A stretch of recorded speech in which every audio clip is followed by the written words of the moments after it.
Hello and welcome to this episode of the Alien Familiar RPG podcast. I am Clayton. I'm Jordan. And before we get started, I just want to remind our listeners that you can find show notes and more at alienfamiliar.com. You can email us at alienfamiliarmedia@gmail.com. We are on Facebook, facebook.com/alienfamiliar.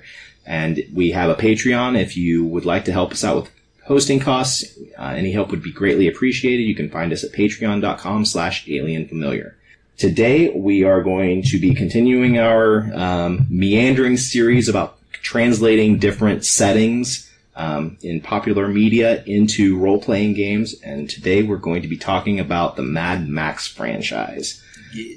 Mad Max is probably one of my favorite movie series, full stop. I loved it as a kid. I love it as an adult. I can't believe that after like 40 years after the first one out, George Miller came out with the best in the series. Which one did you see first? I saw The Road Warrior first. I think I saw Thunderdome first. I think that was the one that could be played with enough edits that it was like broadcast on television regularly. Mm-hmm. Road Warrior is a little bit more fucked up, so I never saw that one. I remember exactly where I was the first time I watched The Road Warrior. I was over at my uncle's house, and he had a VHS player, and we were watching it there. Fuck yeah. We were watching it in his basement on his big screen TV. Hell yeah. And this was in the mid-'80s, so big screen TV back then was a big fucking deal. Oh yeah, they're like 2 feet deep. Just to get into what Mad Max is, it is the apocalypse. It is what happens when society has broken down and humanity is left with none of the trappings of civility or rather no civility, and all of the technology that has brought humanity to where it is slowly breaking down. It's no longer being made. Everything that you have everything that you have now is all that will ever be made. You just have to deal with what you have and use what you have in order to make really cool shit. This was my introduction to post-apocalyptic anything as a genre. I had never seen anything like it before. I was probably like, I don't know, maybe 10 or 11 years old when I saw it, and it just completely blew my fucking mind, and I don't think I've ever been the same since. But yeah, the idea that like nothing else is ever going to be manufactured. Everything you're ever going to have, you're going to cobble together with like steel wire and bolts and shit, and like, you know, make some fucking crazy battle wagon out of, 15 other cars that each have little components that are semi-functional. Everything's covered in rust. Everybody's losing their minds. I think that's the most appealing part about Mad Max to me, is that, like, it's not that society is collapsed because of, peak oil or nuclear bombs or whatever. The shit that makes it fucked up is how everyone collectively loses it because of that. There's not a normal person in a Mad Max movie once you get past the first one where they're just setting it up, but like everyone's crazy. Mm-hmm. Everyone can't deal with the fact that civilization is ending. So the only way to cope is to lose your mind. Yeah, and then once that gets going, like Mad Max is sort of a multi-generational kind of story. Once it gets going, you're seeing people that never knew anything but everyone being psychopaths covered in feathers and spikes and, running people down and murdering them for whatever they have. Jordan, you've written a game, Apocalyptia. Mm-hmm. It's all about the post-apocalypse. You've got, in your book, you have various different apocalypses that you can play the setting in. I want to know how much of that system, probably proportionate, is just drawn straight from Mad Max. At least 60%. At least. Uh-huh. When I started doing it, I was wanting to make a zombie apocalypse thing because that was the big deal at the time. But, like, I was making it originally to be a zombie apocalypse kind of thing, but in the back of my head, I'm not thinking this is going to be Night of the Living Dead necessarily, that, like, you know, shit's just starting. I was always thinking about it as that, like, you know, 15 years ago everything fell apart and here shit's getting wacky now. So, yeah, I mean, Mad Max is as formative to me generally, and my just aesthetic and things, nerd related, as, you know, Alien or Predator or Star Wars or Star Trek. It's like right up there at the top. So yeah, I think about it all the time. It's the whole reason that there's a gyrocopter in that game. Who the fuck has a gyrocopter? Like in Apocalyptia, so much of the rules is about manipulating what you have, like customizing your gear, customizing your weapons, customizing your armor, customizing your vehicles. There aren't a whole lot of role-playing games that allow that degree of manipulation of the particular stats of a single item that you have, like being able to modify it and make changes to it. And to me, that just screams Mad Max, because that's the entirety of what is going on there. You've got maybe a couple of people who have a nice gun or other weapon. Maybe they have a couple of bullets for it. And everybody else is just cobbling together whatever they can. They're making their armor out of whatever was in the second one with those like white the football pads. Yeah, or like whatever it was. they look like football pads. No, actually, I think they might have been like BMX armor or something like that. Yeah, some of it was BMX armor. Yeah, that's another big aspect of the as just the visual aesthetic is like all of the biker shit, all the black leather. It looks like half of the stuff was bought at a Harley Davidson shop, and the other half of it was bought at a sex shop. Yeah, definitely. There's this weird like S&M element to the whole thing. that dude that rides around. I can't remember the character's name, but there's the guy with the pink mohawk, and then there's like his twink with the assless chaps. It's always on the back. I love those guys.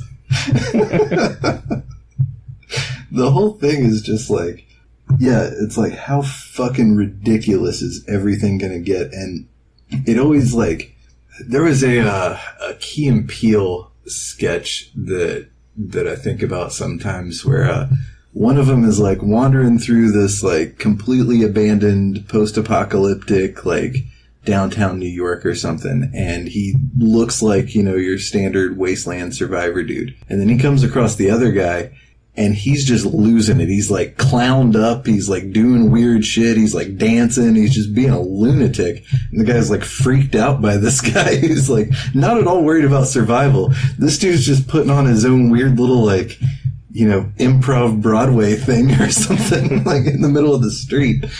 So, I don't know, it's like, what the hell do people have just lurking around the, you know, the conservative, just like fog of society just keeps kind of under wraps and it's just waiting to go nuts as soon as the shit hits the fan. But yeah, like the gear stuff is, I don't know, like, I think a lot of people who are into role-playing, like, kind of look down on, you know, players that are worried about accumulating gear and, you know, think it's, like, munchkin-y or, like, power gamey or whatever. And stuff like that, it's part of the character. You know, you remember fucking Lord Humongous's weird metal hockey mask. And not because it, like, necessarily did anything, but it's, you know, a part of that, of his aesthetic. And, like, you wouldn't really recognize Max without that fucking leather jacket and his, like, sawed-off double-barrel shotgun. So, like, yeah, all these characters that have all this weird shit about them that they've, like, pieced together from whatever, that's as much a part of your character in a role-playing game, I think, as where you decide to put your skill points or whatever the fuck else you're doing. I hate it when people talk down about gear. It's fucking important. Yeah. I mean, especially in an apocalyptic setting where the people who are going to survive are the hoarders, the people who will hang on to everything. And make that a part of themselves. Like even Max, where he busts his leg in, I want to say the first one, and then he shows up in the second one. He's got that brace over his leg. Brace, yep. In the second one, he has like most of the arm of his jacket ripped off, and that arm never comes back in any of the sequel movies, even the soft reboot. Mm-hmm. All of those things that visually make the character are carried over, and in a role-playing game, that would be represented in that your character's initial gear is still going to be with them and is still going to be used however many sessions down the line you play that game. You may be adding to it, you may have circumstances take away from it, but you're always going to have that core gear, and the visual aesthetic of your character is just as important as the stats of your character.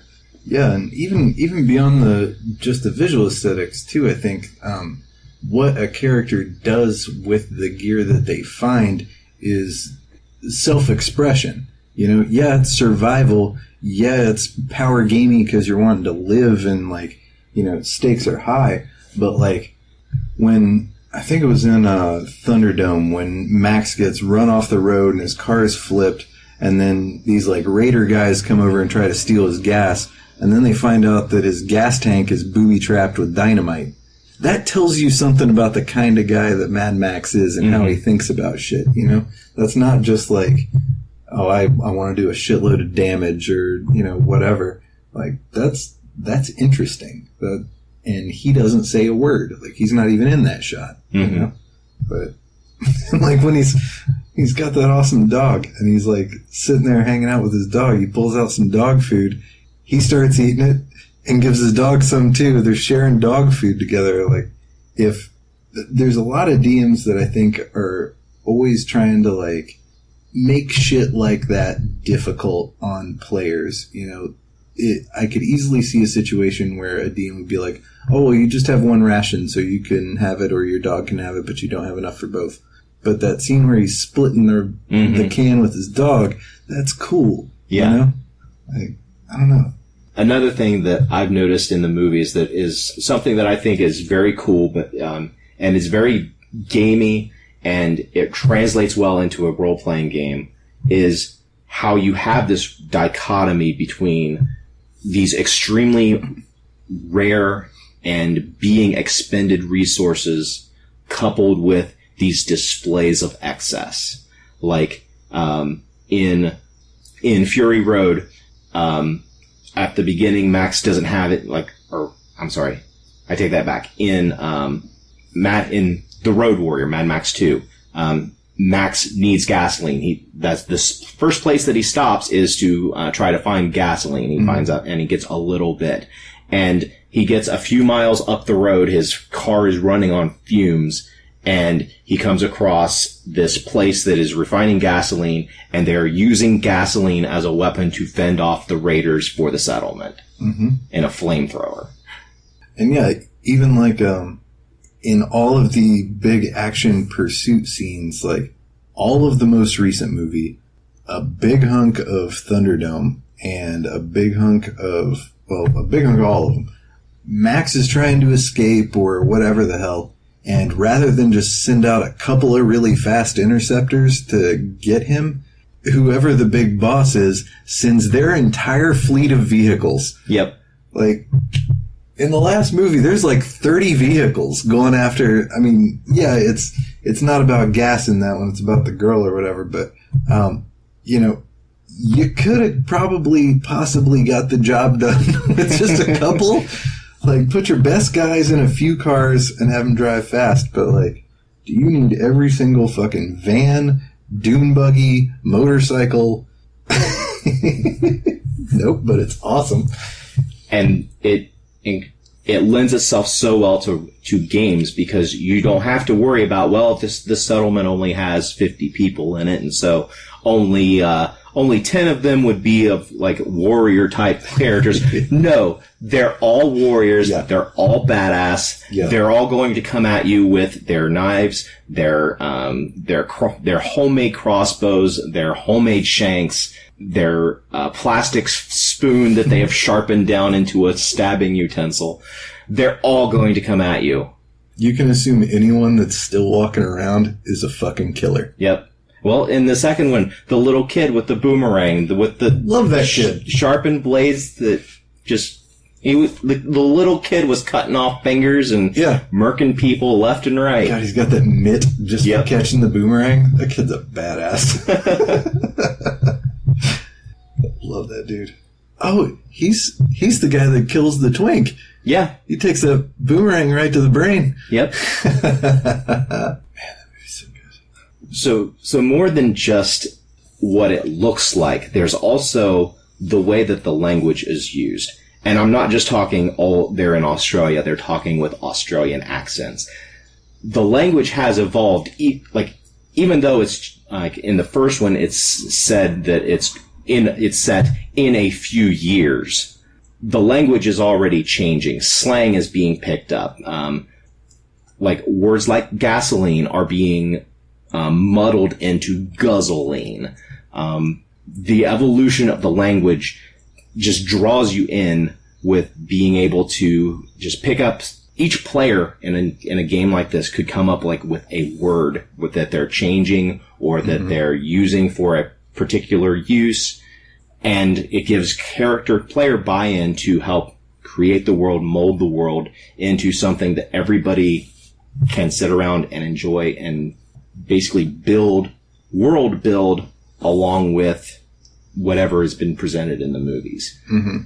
And you see it evolve over the course of the films. Like, the multi-generational aspect of Mad Max is one of the most interesting parts, but like in the first one, you got Toe Cutter and those guys, and they've got their weird like punk kid slang or whatever, and the cops kind of have a little jargon between them too. But then when you start getting into the later movies, especially when you get up to all the way to Thunderdome, one of the most compelling scenes in any of those movies to me is when the kids, all those primitive kids, are sitting around and they got the fucking cave paintings of the nuclear apocalypse, and they're telling this story that they've recited over and over again with all their weird little kid words to explain it. And you're seeing this trajectory of civilization, like, not just hitting this post-apocalyptic wasteland stage, but we're going straight back Stone Age because of this stuff. Kids are talking about the apocalypse. Yeah. And you can imagine, like, hundreds or thousands of years after that, when people are finally starting to, like, build themselves back up into, complex civilization, and all they have to remember is this bizarre mythology that's been passed down from these, like, weird little half-feral children that are just, got this weird old record that's, like, making weird noises, and they've got this whole fucking, like, sort of a creation myth, or it's a destruction myth. It's an Armageddon story, and that's all they know. Yep. Even though the movies are set in Australia, I fully believe that there are parts of the U.S. where you could just take everything that is happening in Mad Max and just plop it down, and literally the only thing you would have to change are the accents. Mm-hmm. There's so much going on as far as like the visual style of people that are rural. They have to deal with not being able to buy things when something breaks. They have to reuse things. A lot of the aesthetic that came up from people who lived through the Great Depression, like especially like in Appalachia or the American Southwest, the visual aesthetic of Mad Max you can see at Burning Man. Mm-hmm. And the art and the vehicles that people cobble together.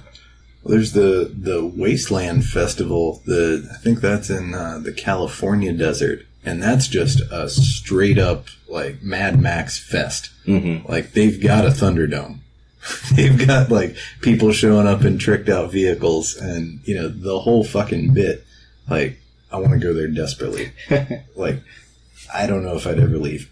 I remember a couple years ago when I went out to Arizona for a couple of weeks. You wouldn't be able to tell the difference at all. The terrain is fucking identical.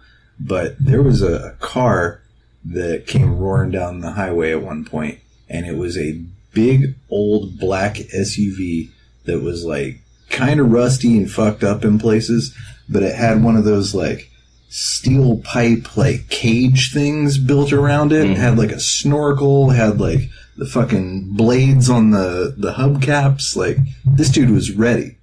This dude is already living Mad Max out there in the fucking Arizona desert.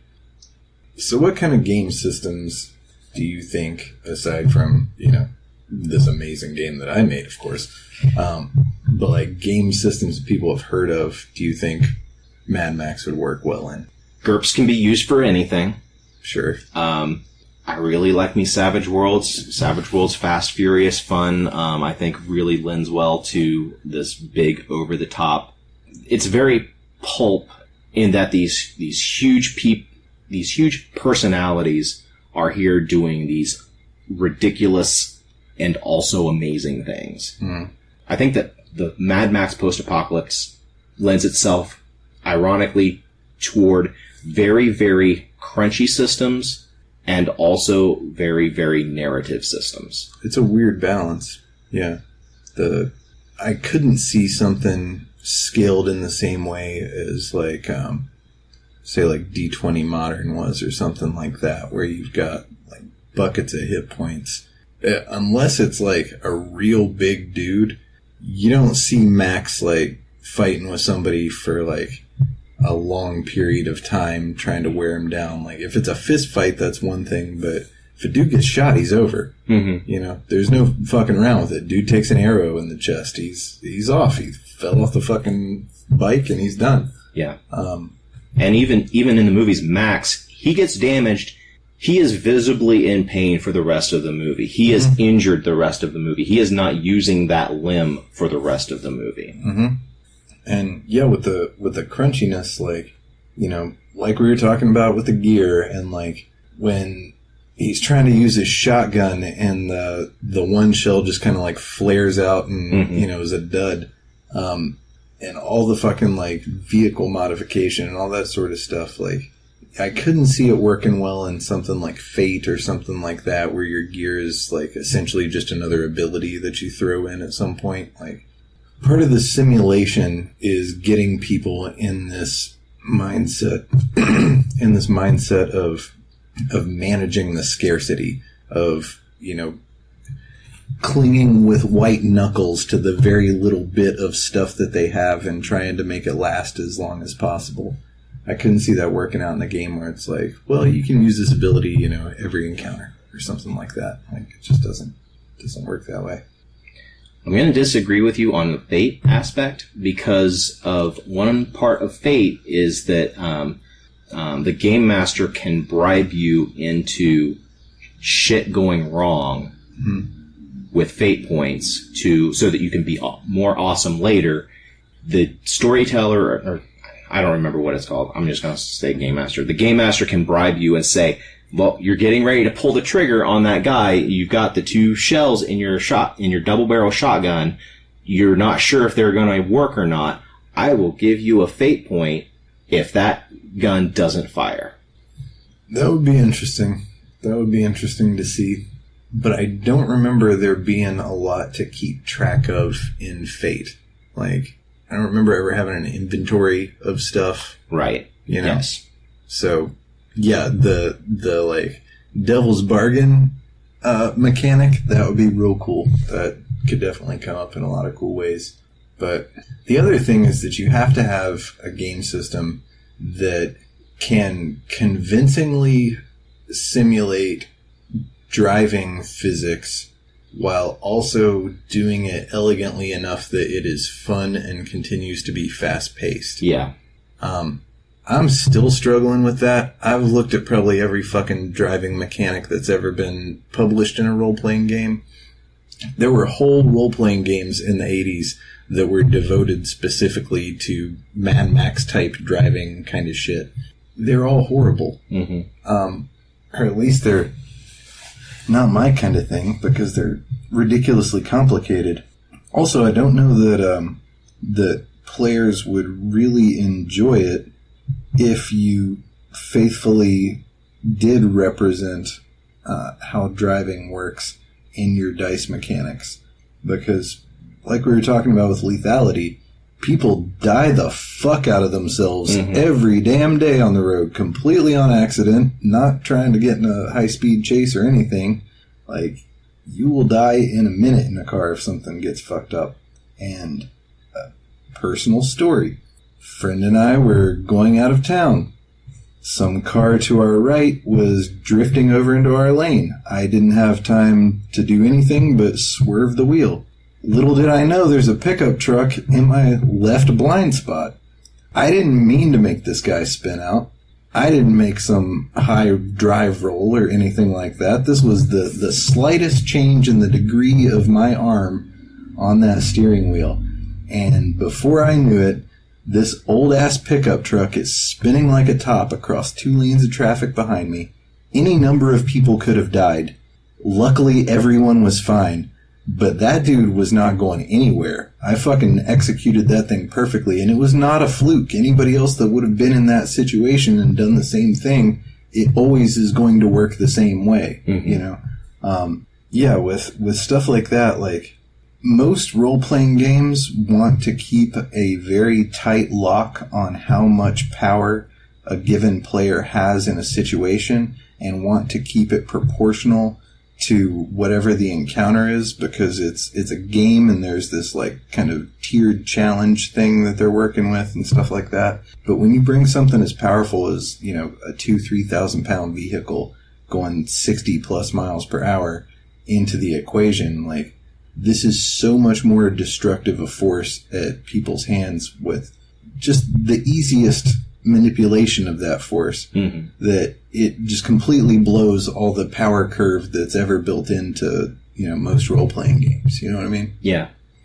Are there any other parts of the setting that would be just incredibly difficult to translate into a role-playing game, or that in the role-playing games you've seen are incredibly difficult to make fun? I personally, every time, hate keeping track of how much food do I have, how much water do I have, do I have enough to get me from point A to point B. That sort of tedium is something that turns me off every time I encounter it. And in most apocalyptic games, that is the core of your character's survival. That is that is a core tenet of the game. Mad Max, we do see some of that in, like you were talking about him eating with his dog, the dog food. I mean, it's there in the movies. But I just never have fun whenever I'm keeping track of how many rations I have and how much do I have left. I don't mind it.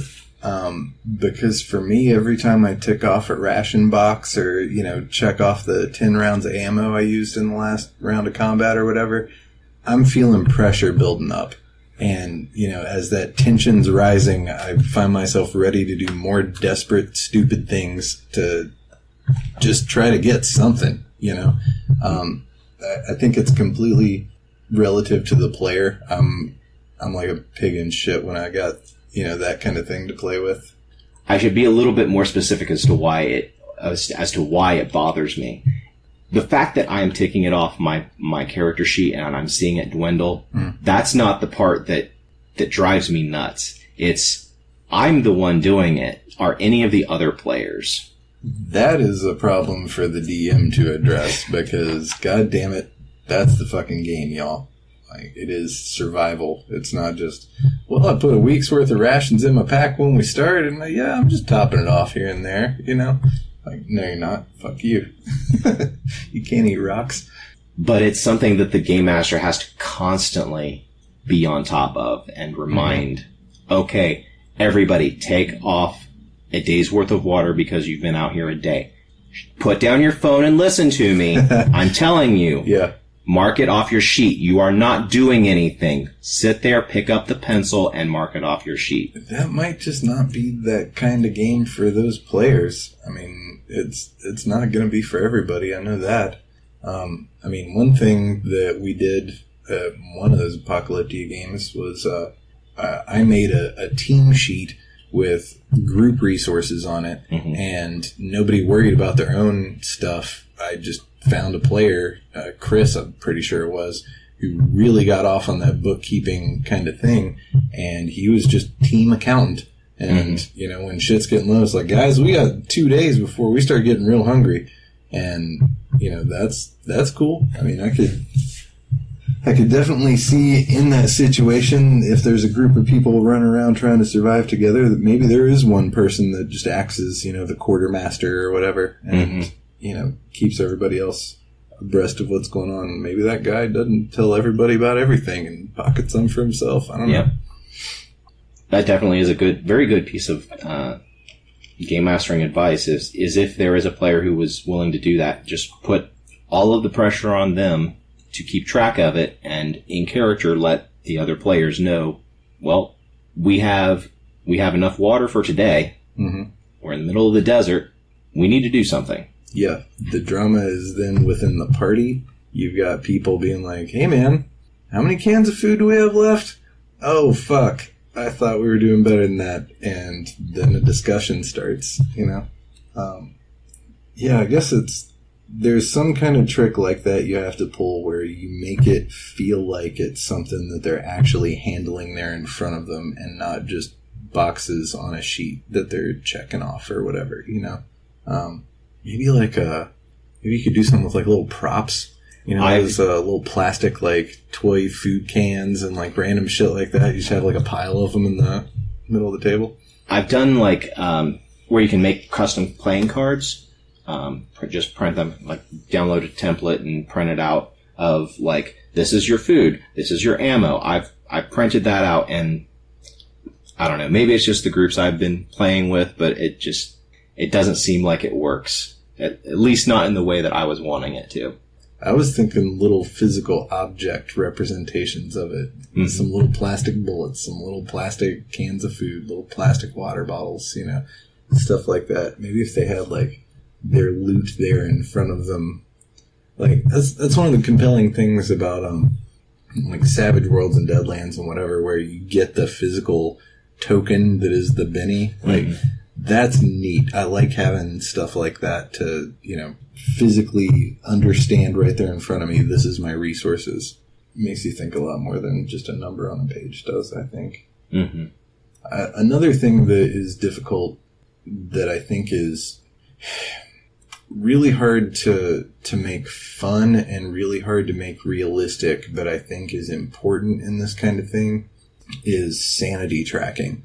I mean, the first fucking word is mad for a reason. Yeah. And it's because people are fucking losing it. And you see as more and more fucked up shit happens to people in the movies, they get more paranoid. They get more just fucking disassociative from reality.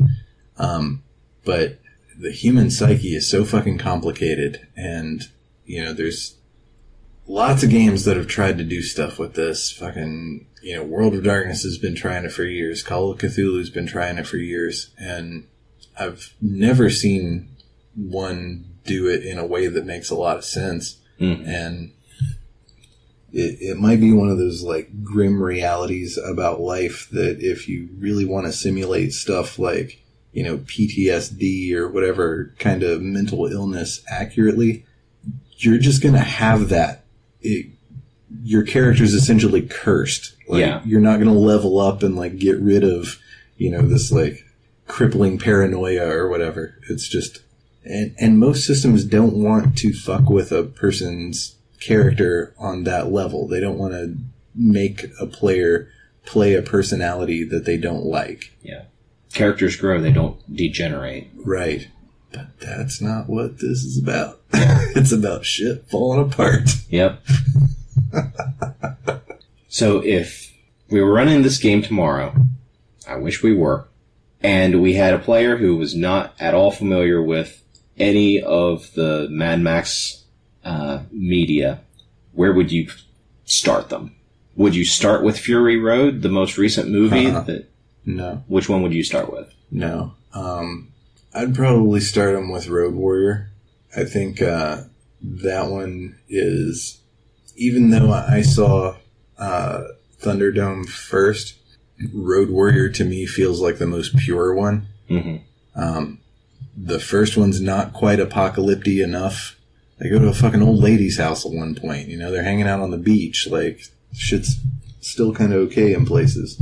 And then the third one, stuff is so weird that, like, you kind of need more of an introduction as to what the hell's going on. And also, like, there's the continuation of the character. I guess if you want to be a real stickler, start at the beginning. And, you know, if you're interested in, like, Max the character, that's where you should begin. But if you're wanting to understand what the setting is about, I think Road Warrior is the one that's got the best spread of, like, lunatic biker guys out here in the wasteland. There's the settlement of people that are trying to, like, hold it together, and, you know, they're all kind of going nuts too. There's, you know, the roving wild man, all this kind of stuff.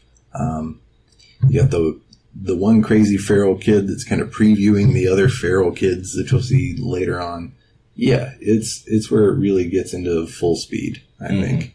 And Tina Turner just fucking takes the show in Thunderdome. Like, Max is like a side character in that movie almost.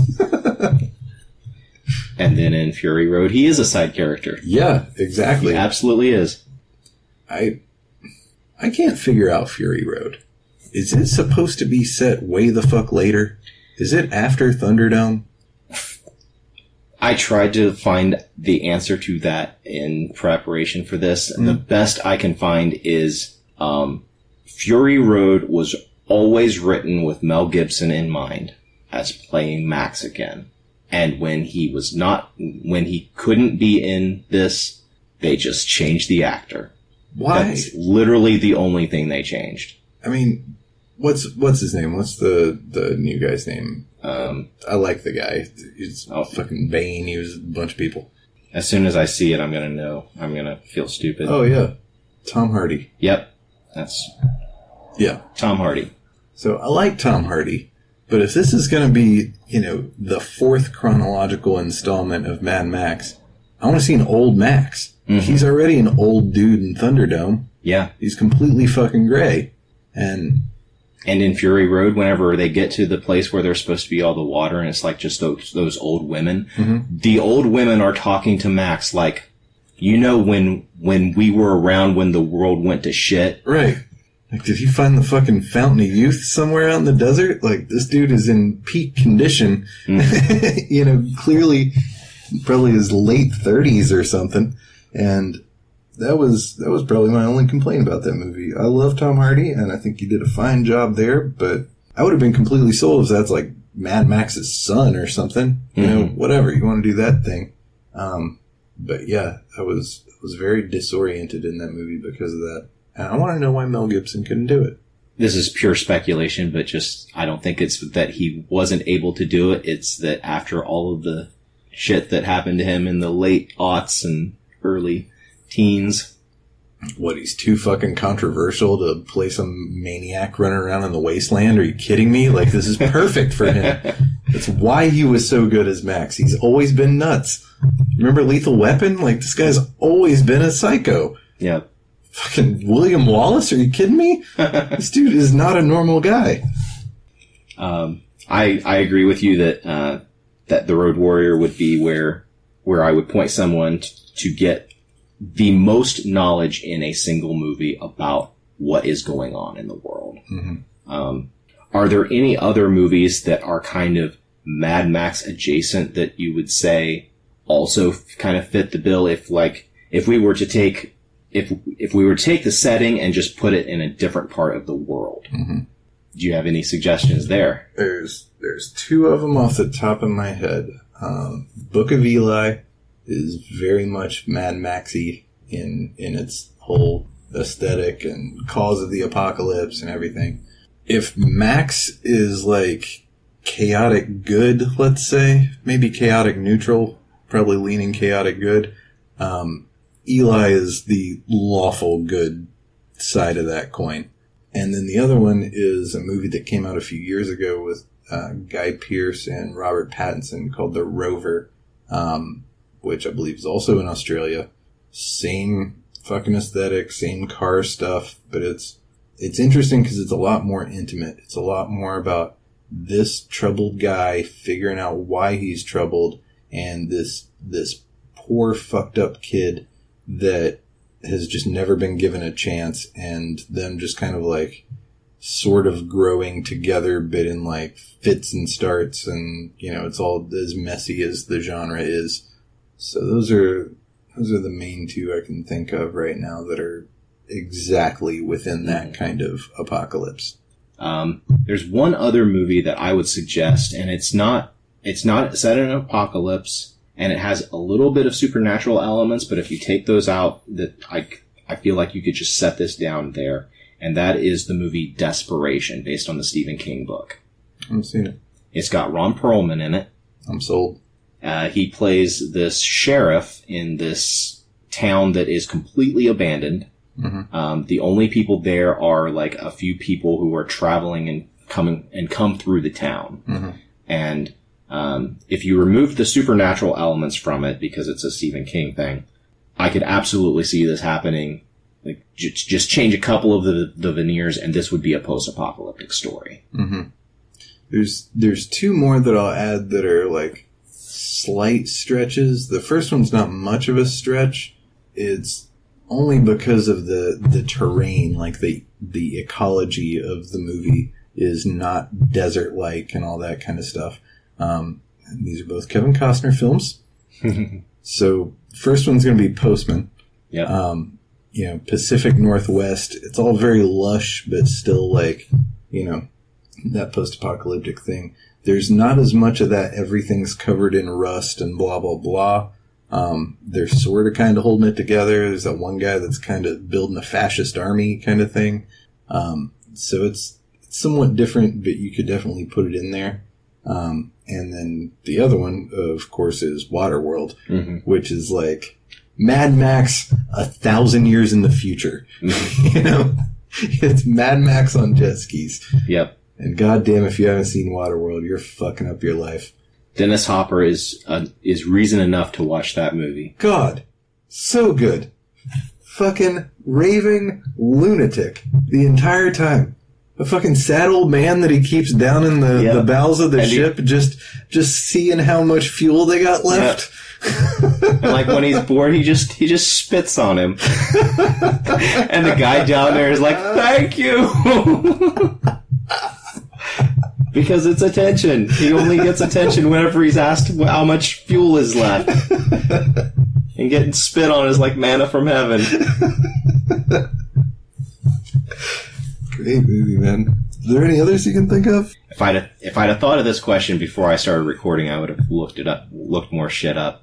I want to say that there's too many movies that are like the apocalypse is a nuclear event. Mm-hmm. And in the Mad Max, only in Thunderdome is it even mentioned that there's been a nuclear war. Mm-hmm. And you're kind of led to believe that, well, because of the age of the children, the nuclear war happened significantly after the events of Mad Max 2. Mm-hmm. So things went to shit before the nuclear war started. Mm-hmm. There's one I just thought of that the feel is different. It's much less of an action movie and much more of a horror movie. But that is The Road. Oh, yeah.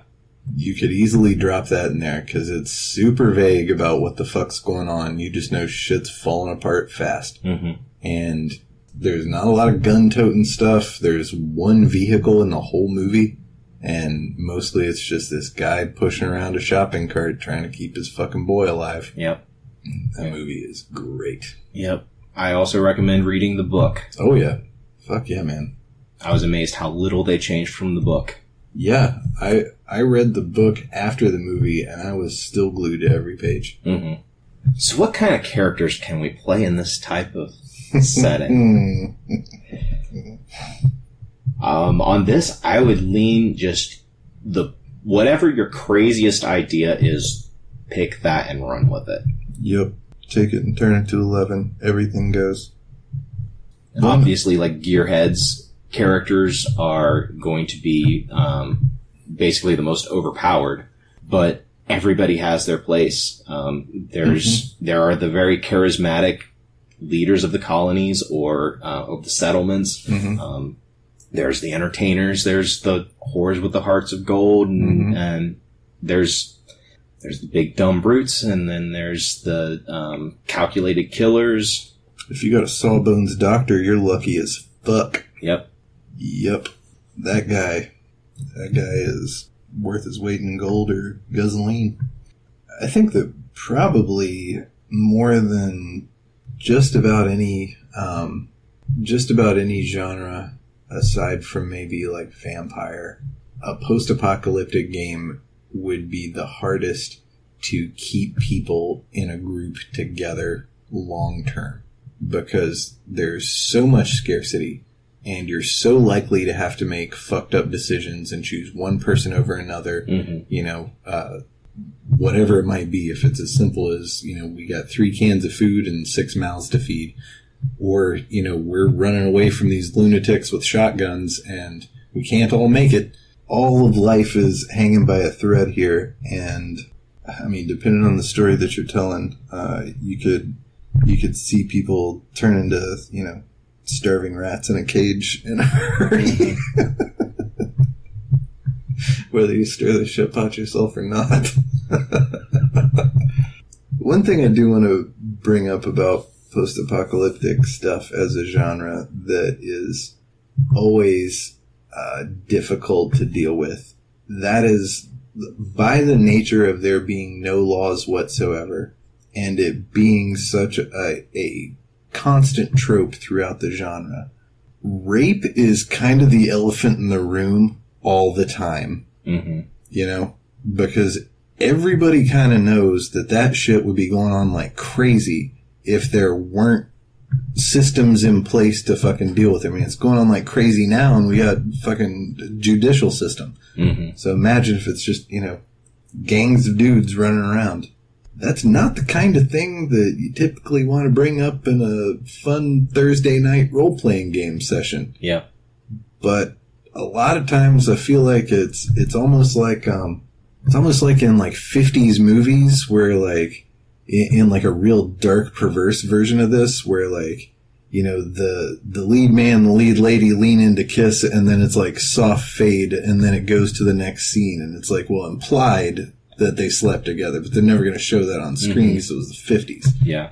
I almost feel like that's sort of hovering around in a weird way in apocalyptic shit. Like, it doesn't matter if it's the old stuff from the 80s where that kind of shit was a lot more commonly seen on film, or as recent as Book of Eli. Like, it's just a fucking part of it, and it's uncomfortable. It's, one of the darkest sides of humanity, and when you're tinkering around with all this, like, peeling away that thin veneer of civilization, bugs like that are going to crawl out from underneath. So I don't know what you do with it. I guess just steer clear, but it's always going to be that fucking unspoken thing that's there, I mean, there's a female player character that gets kidnapped by a bunch of, biker gang people. Everybody sitting at the table is going to run some scenario through their head, even if no one says a fucking word about it. Yep. It just uncomfortably hovers. Yep. And even if it's never nothing explicit is said in game, the character like becomes separated from the group, and then the group finds her like a couple of days later and manage to get her out of this whatever situation she is in. The unspoken thing that happened there is that this happened. Yeah, it's this weird, like, almost an involuntary, like, intrusive headcanon kind of thing. You know what I mean? And if it's a Mad Max, it's not just the female characters. No. Oh God, do you remember? What was the name of that movie? Have you ever seen the movie This Is the End? Yes. Do you remember Danny McBride's character? Yep. I also remember Channing Tatum's character. If you haven't seen that movie, that's going to be my fucking nerd pick for this episode. It's one of the funniest movies I've ever seen in my life, full stop. I was dehydrated from crying laughing after I was done with this movie. I'm not going to say any more in case anybody has not seen it who is listening to this. And anyone who has seen it is probably cracking up remembering the scene that we're thinking about right now. And then there's the conversation that they have when... with Emma Watson. Is there in the house. Oh my god, just watch the movie. We can't possibly do this justice. So we're starting to get a little long, so I think that's a good place to stop. All right. So do you have, besides This Is the End, or do you have any other geek recommendations or anything? Yeah, every movie that we've mentioned. All 4 Mad Max movies. The Rover, Book of Eli, The Road, The Postman, Waterworld. This Is the End, absolutely. I would also throw in A Boy and His Dog, if you've never seen that. That one's a little weirder, but yeah. Yeah. Not too many movies with telepathic dogs. No. That's all I'm going to say. No, not too many. It's a Harlan Ellison story. I would also recommend the Omega Man, which is a adaptation of Last Man on Earth. Well, the Last Man on Earth is the Vincent Price. The Richard Matheson novel is I Am Legend. Yeah. The Omega Man is very post-apocalyptic. Mm-hmm. This guy is going crazy, and he's just having fun being crazy. That's Charlton Heston doing it right. My geek things don't really have anything to do with post-apocalyptic, but I do have 2 things. There is a series on YouTube called Science and Futurism with Isaac Arthur. It goes into talking about all sorts of sci-fi and futurist topics. Each episode is like between 20 and 40 minutes long and goes pretty deep into a lot of the topics. There's a lot of stuff like it related to space travel and stuff like that. The other is a YouTube series called Legal Eagle. It is a YouTube series where a lawyer looks at trial as it is represented in popular media and rates it on how accurate it is. I would recommend watching the episodes where he analyzes It's Always Sunny in Philadelphia for the Reynolds versus Reynolds, the serial defense, and McPoyle versus Ponderosa, and also the episode where he critiques Harvey Birdman. I would also want to throw out checking out Wasteland Weekend. It's actually coming up September 25th to 29th. It's bananas. I'm not going to be able to make it this year, but I've always wanted to. And man, if you want some cool photos of like really convincing shit for your role-playing game, people, riding around with wacky guns bolted to their trucks and ridiculous outfits, like, I mean, it's Comic-Con for people that wish that the bombs had fallen already. So give that a look. All right, Jordan. What do you say we stop this bullshit and start rolling some dice? All right.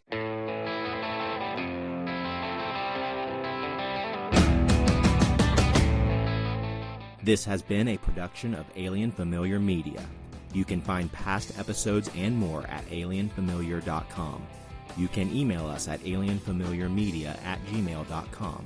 This production is protected under a Creative Commons non-commercial attribution, no derivatives license. Music for this episode is Suburban Outlaw by Forget the Whale and can be found at freemusicarchive.org.